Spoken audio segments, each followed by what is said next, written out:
Welcome to Sonipat connect. Haryana सरकार और केंद्र सरकार हरियाणा के सोनीपत जिले में नई मेगा परियोजनाओं की सौगात देने का कार्य करने वाले हैं, जिनमें सोनीपत में करोड़ों की लागत से नए प्रोजेक्ट्स को बनाने का विशेष कार्य होगा, जिनमें IMT Kharkhoda expansion, master plan Kharkhoda, Haryana orbital rail corridor, DMRC द्वारा रेड लाइन मेट्रो विस्तार, आरआरटीएस कॉरिडोर, इसके अलावा Sonipat master plan project, Gannaur फल फूल मंडी और गन्नौर मास्टर प्लान समेत दिल्ली से अमृतसर तक जाने वाला बुलेट ट्रेन प्रोजेक्ट भी अटैच किया गया है। और नई घोषणा के अनुसार राय में प्रस्तावित आईएमटी को भी इस टॉप सीरीज में जगह देने का विशेष कार्य किया गया है। चलिए आज की वीडियो के माध्यम से सोनीपत के सबसे बड़े 10 मेगा प्रोजेक्ट्स को जानने का कार्य करते हैं।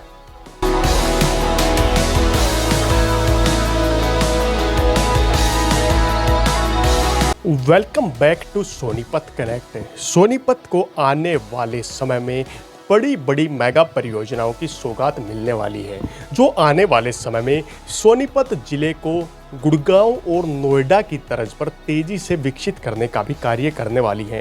ये मेगा परियोजनाएं आने वाले समय में हरियाणा के सबसे बड़े औद्योगिक और इंफ्रास्ट्रक्चर हब बनाने के लिए सोनीपत में शुरू की गई हैं।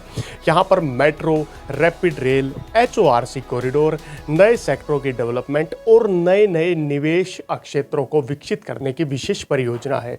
स्मार्ट सिटी जैसे मिशन भी यहाँ पर सोनीपत में प्रभावी रूप से कार्य कर रहे हैं। सोनीपत मेट्रोपॉलिटन सिटी जैसी जो बड़ी संस्थाएं हैं जो सोनीपत में बनाई गई हैं, वे भी कार्य कर रही हैं। हरियाणा सरकार और केंद्र सरकार के भी बड़े मेगा प्रोजेक्ट सोनीपत में कार्य कर रहे हैं। आज हम उन टॉप 10 मेगा प्रोजेक्ट्स का जिक्र करने वाले हैं, जो आने वाले समय में सोनीपत जिले को बड़ा फायदा देने का कार्य करने वाले हैं। सबसे पहले बात करते हैं आईएमटी खरखोदा की। आईएमटी खरखोदा में वर्तमान जो आईएमटी स्थापित की जा चुकी है, जहां पर एचएसआईआईडीसी कार्य कर रहा है, वहां पर लगभग 3200 एकड़ के आसपास जो जमीन है, वहां पर बड़ी संख्या में प्लॉट्स को अलॉट करने का कार्य किया जा चुका है और अब भी कई प्लॉट बाकी हैं। HSIDC time to time e auction के माध्यम से प्लॉट्स को बेचने का कार्य कर रही है। यहाँ पर 3200 एकड़ में आईएमटी ने बड़ी बड़ी उन कंपनियों को आमंत्रित करने का काम किया था जो यहाँ पर प्लाट लगाने के लिए इच्छुक थी। अब यहां पर बात करें तो बड़ी संख्या में मारुति कार की वर्तमान मारुति सुजुकी कंपनी, इसके अलावा सुजुकी बाइक्स कंपनी, इसके अलावा मदरसन कंपनी, जेबीएम और 50 प्लस ऐसी वेंडर कंपनियां हैं जो सोनीपत आईएमटी और खरखोदा आईएमटी से जुड़े इलाकों में और खरखोदा के आईएमटी से बाहर के इलाकों में भी अपनी मैन्युफैक्चरिंग यूनिट्स को लगाने का कार्य कर चुकी हैं। यहाँ पर नए अपडेट के अनुसार आने वाले समय में फूड प्रोसेसिंग कंपनियाँ और अमेजन व फ्लिपकार्ट जैसे बड़े वेयर हाउस भी बढ़ाए जाने का कार्य वर्तमान में किया जा सकता है।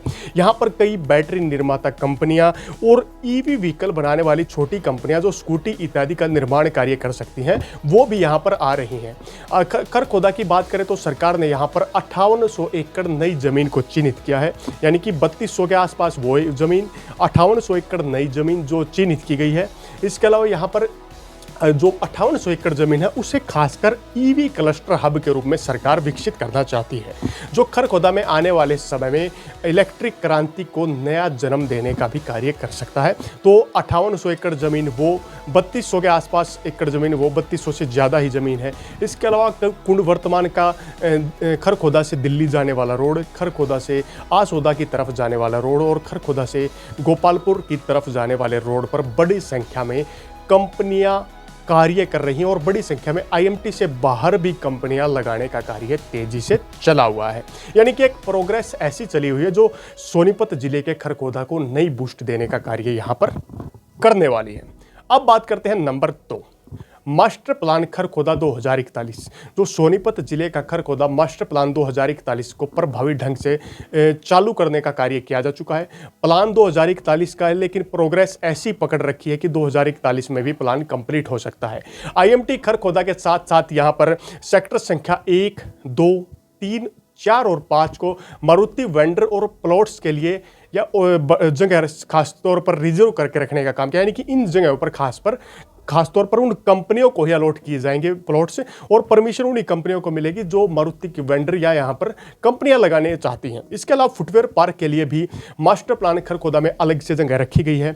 रेजिडेंशियल सेक्टरों की बात करें तो सेक्टर संख्या 7, 8, 9, 10, 11 को रेजिडेंशियल सेक्टर के रूप में रखा गया है। कमर्शियल के लिए सेक्टर संख्या 6 और 12 को रखा गया है।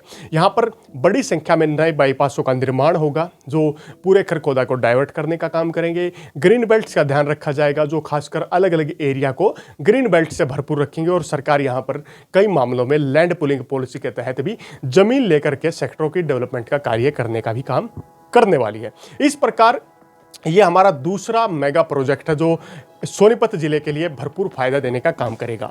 अब बात करते हैं नंबर 3, तीसरा हमारा मेगा प्रोजेक्ट है जो सोनीपत जिले को बड़ा फायदा देगा। यह है HORC कॉरिडोर यानी कि हरियाणा ऑर्बिटल रेल कॉरिडोर। इस कॉरिडोर की चर्चा लंबे समय से रही है। लगभग 121.7 किलोमीटर लंबा कॉरिडोर रहेगा जो हरियाणा के पलवल को सोनीपत से जोड़ने का काम करेगा, जिसमें सोनीपत, कुंडली, राई को सबसे मेगा फायदा मिलता हुआ नजर आएगा। और सोनीपत के हरसणा कला तक ये कॉरिडोर बनाया जाएगा। IMT के से डायरेक्ट रूप से कनेक्टिविटी रहेगी। IMT खरखोदा में डायरेक्ट रेलों की एंट्री हो सकेगी और यहाँ से रेलों को डायरेक्ट एक्सपोर्ट करने का काम किया जा सकेगा। इसके अलावा यहाँ पर वेयर हाउस, माल ढुलाई और कारों को सीधे पोर्ट्स तक पहुंचाने की फैसिलिटी भी मिलने वाली है। इसके अलावा HORC कॉरिडोर पर बड़ी संख्या में मालगाड़ियों को चलाने का काम होगा जो हरियाणा के प्रमुख औद्योगिक क्षेत्र जिनमें मानेसर, इसके अलावा पलवल, बहादुरगढ़ और झज्जर समेत बात करें तो इसके अलावा बादली के कई इलाके, इसके अलावा सोनीपत और खरखोदा के मेगा एरियाज को अटैच करने का काम करेंगी, जिससे दिल्ली में एंट्री लेने की आवश्यकता नहीं पड़ेगी। HORC कॉरिडोर पर मालगाड़ियों के अलावा एक्सप्रेस ट्रेन और शताब्दी समेत वंदे भारत जैसी ट्रेनों को चलाने का प्रमुखता से कार्य किया जाने वाला है। अब बात करते हैं नंबर 4, चौथा को जो प्रमुख प्रोजेक्ट है वो आजकल काफ़ी चर्चाओं में है, जो दिल्ली सोनीपत पानीपत करनाल RRTS कॉरिडोर का प्रोजेक्ट है। यह प्रोजेक्ट लगभग 130 किलोमीटर लंबा प्रोजेक्ट रहने वाला है जो वर्तमान में जिसका कार्य आरंभ हो चुका है। यहाँ पर कई जगह पर मिट्टी का सर्वे चला हुआ है, कई जगह पर अलग अलग प्रकार के सर्वे चले हुए हैं जो करनाल से लेकर के दिल्ली तक के हिस्से को अटैच करने का काम करने वाले हैं। वर्तमान के GT रोड से इसकी डायरेक्ट कनेक्टिविटी रहने वाली है। दिल्ली करनाल RRTS कॉरिडोर सोनीपत को मेगा फायदा देने का काम करेगा। सोनीपत से दिल्ली के मध्य और करनाल के मध्य की दूरी को घटाने का प्रमुख काम करेगा, जिसमें प्रमुख स्टेशन की बात करें तो दिल्ली के सराय काले खां से शुरू होकर के कश्मीरी गेट, बुराड़ी, मुकरबा चौक, अलीपुर, नरेला, और सोनीपत के हिस्सों की बात करें तो सोनीपत के कुंडली, KMP इंटरचेंज, राई जैसे इलाके, सोनीपत शहर जैसे प्रमुख इलाके, मुरथल और गन्नौर को अटैच करने का काम करेगा। इससे आगे Sonipat, Panipat south, Panipat north, Panipat depot, Gharaunda और करनाल तक पहुंचाने का विशेष कार्य किया जाएगा। ये दूसरा RRTS कॉरिडोर है जो दिल्ली मेरठ के बाद में दिल्ली से करनाल तक प्रस्तावित किया गया है और जिस पर वर्क वर्तमान में चलाने का कार्य किया जा चुका है। इसके बाद तीसरा कॉरिडोर इसके बाद ही बनाया जाएगा, यानी कि प्रायोरिटी बेस पर यह दूसरा कॉरिडोर वर्तमान में चलाने का कार्य तेजी से किया जा रहा है, जिसे केंद्र सरकार, हरियाणा सरकार, दिल्ली सरकार, राजस्थान और उत्तर प्रदेश सरकार के सहयोग से बनाने का विशेष कार्य किया जा रहा है। अब बात करते हैं number 5, Sonipat master plan project 2031। Sonipat का master plan project master plan के प्रोजेक्ट में बहुत बड़ा प्रोजेक्ट है जो लगभग 20 से 30 किलोमीटर के हिस्सों को लंबाई में कवर करने का काम करने वाला है, जो दिल्ली बॉर्डर से लेकर के सोनीपत के परांठा हब यानी कि मुरथल के इलाकों तक अटैच करने का कार्य करने वाला है। सोनीपत मास्टर प्लान 2031 के तहत यहां पर 25 लाख की आबादी के हिसाब से मास्टर प्लान को तैयार किया गया है, जो आपकी स्क्रीन पर भी दिखाई दे रहा होगा। यहां पर 20,000 एकड़ जमीन को विशेष तौर पर मास्टर प्लान में चिन्हित करने का काम किया गया है, जिनमें 1 से लेकर के 92 तक आवासीय सेक्टरों के को प्रमुखता रखी गई है। इसके अलावा 4,940 बात करें तो हेक्टेयर जो जमीन है वो औद्योगिक क्षेत्रों के लिए रखी गई है। वाणिज्य क्षेत्र के लिए 606 हेक्टेयर जमीन को खासतौर पर चिन्हित करने का काम किया गया है। इसके अलावा यहाँ पर सड़कों को 66 फुट से लेकर के अलग अलग चौड़ाई की सड़कें मीटर तक की, 30 मीटर, 35 मीटर, कई जगह पर 18 मीटर तक की सड़कें भी देखने को मिलती है। मास्टर प्लान में नए रेजिडेंशियल और आवासीय सेक्टरों में जो इकाइयाँ होती हैं, जो नए सेक्टरों के अंदर प्रोग्रेस का काम करती है, जो सोसाइटीज़ को डेवलप करती है, उन्हें भी आमंत्रित करने का कार्य किया जा चुका है। बड़ी संख्या में यहाँ पर आपको विदेशी व्यक्ति तक सोनीपत में रहते हुए दिखाई देंगे। एक एजुकेशन हब को विकसित किया जाएगा। बड़ी संख्या में होटल जोन को भी सोनीपत मास्टर प्लान में चिन्हित किया गया है, जिनमें खासतौर पर मुरथल को इस जोन में रखने का विशेष कार्य किया गया है। सोनीपत मास्टर प्लान प्रोजेक्ट यदि पूर्ण रूप से बन जाता है तो सोनीपत एक डेवलप्ड सिटी के रूप में गुरुग्राम की तर्ज पर विकसित होगा और उम्मीद है कि आने वाले समय में बड़े बड़े टावर जैसी बिल्डिंग्स भी आपको सोनीपत के इलाकों में देखने को मिलने वाली हैं। यहाँ पर अंसल टीडीआई जैसी बड़ी बड़ी इकाइयाँ हैं जो लोगों के लिए रेजिडेंशियल सुविधाएं मुहैया कराने का भी कार्य करती रहती हैं। इसके बाद बात करते हैं नंबर 6, छठे स्थान पर है गन्नौर टर्मिनल मार्केट, यानी कि गन्नौर टर्मिनल मार्केट। गन्नौर आधुनिक मंडी की बात करें तो गन्नौर में विशेषकर आधुनिक टर्मिनल मंडी को 2600 करोड़ की लागत से विशेष रूप से तैयार करने का कार्य किया जा रहा है। यहाँ पर बागवानी, फल, फूल, डेयरी उत्पाद को विशेष रूप से प्राथमिकता देने का काम किया गया है। गन्नौर के अंदर ये टर्मिनल मंडी दुनिया भर की छठी ऐसी टर्मिनल मंडी रहने वाली है जो सामान्य जो मंडियां होती हैं उनसे काफ़ी भिन्न रहने वाली है। यहाँ पर हर प्रकार की सुविधा मिलेगी, वाहनों के रुकने के लिए अलग से पार्किंग की सुविधा, कोल्ड स्टोरेज, दुकानों की सुविधा और अलग अलग जोन्स के आधार पर चीज़ों को बांटने का विशेष कार्य भी किया जाएगा। यहाँ पर कोल्ड स्टोरेज अलग अलग राज्यों से सेब, केले, अंगूर जैसे दर्जनों फल, अलग अलग प्रकार की सब्जियाँ विशेषकर हरियाणा से अटैच होते हुए राज्यों से इंपोर्ट और एक्सपोर्ट करने का काम किया जाएगा। यहाँ पर देश भर से आने वाले अलग अलग फूलों को भी प्राथमिकता देने का कार्य गन्नौर मंडी के अंदर किया जाने वाला है और यह प्रमुख ऐसी मंडी रहने वाली है जो आने वाले समय में मेगा सिटीज और फ्यूचर को देखकर डिजाइन करने का विशेष कार्य किया गया है। अब बात करते हैं नंबर 7, सोनीपत के गन्नौर जिले में विशेष मास्टर प्लान परियोजना 2031 के तहत कार्य किया जा रहा है, जिससे गन्नौर के भविष्य को सुनिश्चित करने के लिए सरकार ने मास्टर प्लान को विशेष रूप से तैयार करने का काम किया है। इस मास्टर प्लान परियोजना के अनुसार गन्नौर में आने वाले समय में कुल मिलाकर के 16 रिहायशी सेक्टर होंगे जो लगभग 915 हेक्टेयर जमीन पर विकसित किए जाएंगे। गन्नौर में औद्योगिक क्षेत्र के लिए 512 हेक्टेयर जमीन, व्यवसायिक के लिए 252 हेक्टेयर जमीन और ट्रांसपोर्ट, नगर जैसी सुविधाओं के लिए भी जमीन को खास तौर पर चिन्हित करने का काम किया गया है। गन्नौर में अपकमिंग बात करें तो आने वाले समय में बड़ी बड़ी संख्या में आपको कंपनियों से जुड़े वेयर हाउस भी दिखाई देंगे। यहाँ पर नई कंपनियों के लिए सरकार कुछ विशेष एरियाज को भी चिन्हित करने का खास काम सोनीपत मेगा प्रोजेक्ट के तहत यहाँ पर करने वाली है। अब बात करते हैं number 8, Delhi Sonipat Amritsar bullet train project. यह प्रोजेक्ट वैसे तो आने वाले 20 से 30 वर्ष बाद तैयार होगा, लेकिन सोनीपत की दिशा तब तक काफ़ी बदल चुकी होगी और यह प्रोजेक्ट सोनीपत के अंदर 77.33 हेक्टेयर जमीन को अधिग्रहण करने की विशेष परियोजना का प्रोजेक्ट है, जो वर्तमान के दिल्ली से लेकर के अमृतसर के इलाकों तक बुलेट ट्रेन को चलाने का विशेष कार्य किया जाएगा।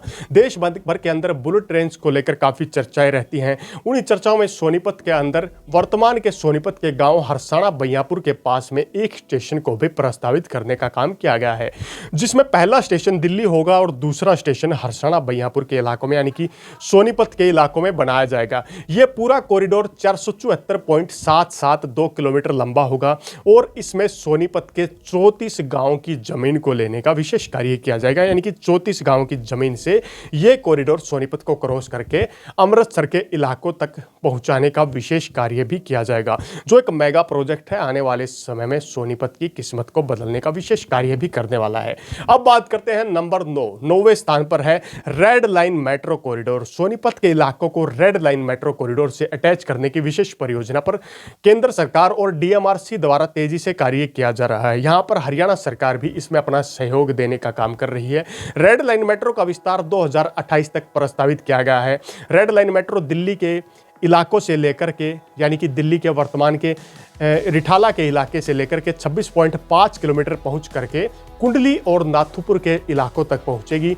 लगभग 22 स्टेशनों के साथ में डीएमआरसी ने नया मैप भी इस कॉरिडोर का जारी करने का काम किया है। यहां पर सोनीपत के इलाकों में कुंडली और नाथुपुर में 2 स्टेशनों को प्रस्तावित किया गया है, जिसके माध्यम से सोनीपत शहर डायरेक्ट दिल्ली मेट्रो के थ्रू डीएमआरसी के और देश भर के डीएमआरसी के जहां जहां तक कनेक्टिविटी वहां आसानी से पहुंच पाएगा। इससे लोगों के समय में भी बचत होगी और साथ साथ में वायु प्रदूषण जैसी समस्याओं से भी डीएमआरसी यानी कि दिल्ली मेट्रो के माध्यम से निजात देने का विशेष कार्य भी किया जाएगा।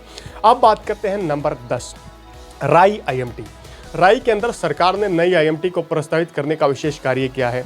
यहाँ पर सरकार एक मेगा आईएमटी को राई इंडस्ट्रियल एरिया में बनाने का काम करने वाली है और राई के अंदर नई प्रस्तावित आईएमटी के लिए सरकार ने जमीन को भी चिन्हित करने का काम किया है। सोनीपत का राई इलाका जीटी रोड बेल्ट से अटैच होता एरिया है। यहाँ पर बड़ी संख्या में पहले से भी औद्योगिक क्षेत्र हैं, पहले से भी बड़ी संख्या में कंपनियां लगी हुई हैं और राई में आईएमटी की घोषणा राई के औद्योगिक क्षेत्र को नई बूस्ट देने वाली घोषणा है।